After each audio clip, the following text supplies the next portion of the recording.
Chapter 13. What's in a Name? The enclosure was nothing like Baby Cake's enclosure. It was just a dog kennel, a smallish one, blue plastic with a handle on the top, and a black grate door that locked. But inside, Mom had made a nice nest out of old ripped up t-shirts. Did you use any of mine? Bat asked. I did, Mom said. I hope that's okay. It's better than okay, Bat answered. If the t-shirts still have my scent, then maybe the kit will bond with me. I don't think we could get your scent out of your t-shirts if we tried, Bat, said Janie. That's teasing, said Bat, but he was peering into the enclosure and didn't feel very upset. Did you use any of mine, Mom? Janie asked. No, Mom said. Don't worry. I don't see him, Bat said. I don't see him anywhere. He's definitely in there, Bat, Mom said. The door was latched and everything, and he's still too little to walk anyway. His eyes aren't even open yet. Bat unlatched the door and stuck his hand inside. Yes, there was the kit, tiny and warm, wrapped in a fold of fabric. He's safe, Bat said. Okay, Bat, Mom said. Latch up the cage and go wash your hands. Let's have a snack. At the table, Janie was smearing peanut butter on crackers. She'd gotten out a second butter knife for Bat. Bat loved peanut butter, but he could never pack peanut butter sandwiches for school lunches because Lynn was allergic to peanuts. The entire saw-wet school was a nut-free zone. Janie passed a roll of crackers to Bat. Mom had heated water in the kettle and poured out 3 cups of tea. Tea and crackers and peanut butter. Wonderful. I wonder if Stripey will like peanut butter, he said, trying to be casual about the name. You know, when he's all grown up. Stripey, said Janie. Is that what you're calling the skunk? It's a good name, Bat said. It's a really good name. Skunks have stripes. I'm not sure it's a good idea to be naming the skunk, Mom said. She looked concerned with little wavy wrinkles across her squished-up forehead. If you name him, it will be too easy to get attached. And remember, he's only staying with us for a few more weeks. Besides, said Janie, who says you get to name him? I'll bet I could come up with a way better name than Stripey. No, you couldn't, Bat said, stabbing the knife into the peanut butter jar. Stripey is the best name for a skunk. You always want to give things dumb, obvious names, Janie said. Bat felt sharp, hot tears in his eyes. Do not, he whispered. When you were 4, you named your teddy bear Barry. And last year, when that stray cat kept coming into our yard, you named her Patches. She was a calico, Bat said. Calicos look like they are covered in patches.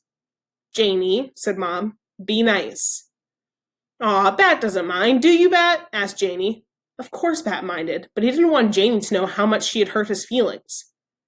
Well, what would you name the kit? He asked. I don't know. Give me a minute to think about it.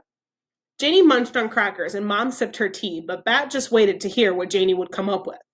He knew it wouldn't be as good as Stripey, and he couldn't wait to tell her so. I've got it, Janie said after a minute. Mom, he was born last Thursday, right? Mm-hmm, Mom said. And we want him to be big and strong. We're learning about mythology in school. I think we should name the skunk after the biggest, strongest Nordic god. We should name him Thor. Thor? Asked Mom. The thunder god, Janie said. It's perfect, see? Because they used to celebrate Thor's Day, and now we call that Thursday. And that's when the skunk was born. Thor, Bat whispered. Sometimes Janie was annoying. Sometimes she was a mean tease. But sometimes, Bat thought, she was brilliant. Chapter 14, Sleeping Arrangements. I want to sleep on the couch next to Thor. No, Bat, you need to sleep in your own bed, said Mom. Then I want Thor to sleep in bed with me. You can't sleep with the skunk, Bat. What if you rolled over in the night and crushed him? I would never do that, Bat said. He never would. Bat, honey, the skunk. Thor, interrupted Bat. His name is Thor. Mom rubbed her forehead. Fine, she said. Thor. Thor can't sleep in your bed. Thor is a wild animal. Wild animals don't sleep in beds. But in the wild, Thor wouldn't sleep alone, Bat argued. He would sleep in a pile with all his brothers and sisters, all cuddled up. I'm glad people don't sleep like animals, Janie said. Her hair was damp from the shower, and she was wearing her favorite pajamas, the ones with all the unicorns. Each unicorn was doing something different. One rocked out with a guitar, another was reading a book, another wore a chef's hat and was flipping eggs in a pan.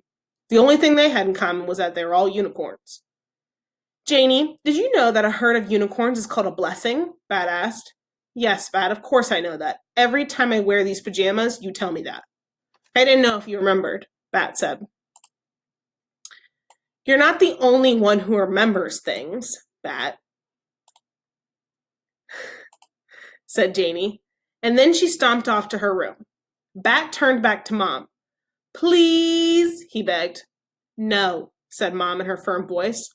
But Bat knew Mom's firm voice. Sometimes if he pushed hard enough, he could change it into her soft voice, the one that let him have his way. I could be the one to feed him and you could sleep all night, Bat said. I know how to do it.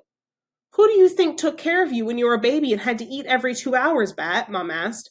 I took care of you and Janie. I can take care of one little skunk. If you let me help, Bat said, bargaining now, I'll promise to scrape all the extra food off my plate from now on and put it in the dishwasher after dinner. Mom smiled. I thought it was too gross to look at leftover food stuck to a plate. It is too gross, Bat said, but I'll do it anyway, even if it made him gag, even if it made him throw up. Besides, Bat said, I helped Thor go to the bathroom after he finished eating. If I can do that, I can do other gross things. Mom had taught Bat that baby skunks don't know how to go to the bathroom on their own when they are little babies. And if they don't pee and poop, they can die. In nature, their mother would help them learn, but since Thor was an orphan, every time he drank his formula, someone had to hold him up and rub his bottom with a wet cotton swab until he pooped and peed. At school, Bat had been helping to clean up Baby Cakes' enclosure for a while now, and poop and pee were just part of having an animal. I'll tell you what, little Bat, Mom said, and her voice was softer now. Thor has to sleep in his enclosure, and I'm going to take care of him during the night. But you can be in charge of his daytime feedings when we are home. And tomorrow after school, instead of staying home with Janie, how about you come by the clinic? I'm going to weigh and measure Thor to make sure he's getting enough to eat, and you can help. Okay, said Bat. For now. But when Thor gets bigger, big enough that I couldn't squish him in bed, let's revisit this conversation. That was something Mom said when she wanted Bat to know that they weren't done talking about something. And Bat wanted Mom to know that he wasn't giving up on sleeping with Thor. Mom laughed. You drive a hard bargain, she said. And don't think I'm going to forget about the dishes.